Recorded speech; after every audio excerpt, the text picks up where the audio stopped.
In our previous episodes, we looked at how fear and anger hijack our brains and drive us apart. But there is hope. The same science that explains our division also gives us the tools to fix it.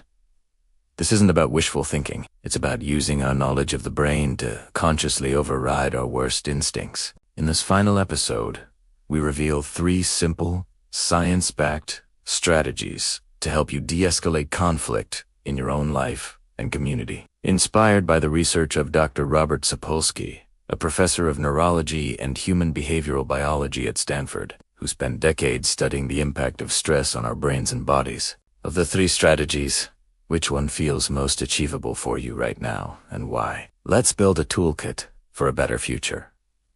Strategy number 1. Individuate. When we encounter someone from an opposing group or a political party, we have a tendency to see them as a representative of their team, not as an individual with their own thoughts and feelings. This tribal mindset is what fuels our anger and keeps us locked in a divided state. To counteract this, Sapolsky recommends that we take a moment to individuate the other person, to remind ourselves that they are just that, an individual. By taking a moment to see the humanity in the other person, we can break through the anger and fear that's keeping us divided. Strategy number 2. Find a bigger us. When we feel like we're part of a group that's under attack, our amygdala, which is the part of our brain that processes emotions, gets flooded with stress hormones like cortisol and adrenaline. This activates our fight or flight response and makes it hard to see the other side's perspective. According to Sapolsky, we can overcome this by finding a bigger us, a unifying identity that encompasses both groups. For example, instead of seeing yourself as a Democrat or Republican, try to think of yourself as a member of the human race or the global community. By expanding our identity, we can find common ground and build bridges across divides. Strategy number 3. Slow down.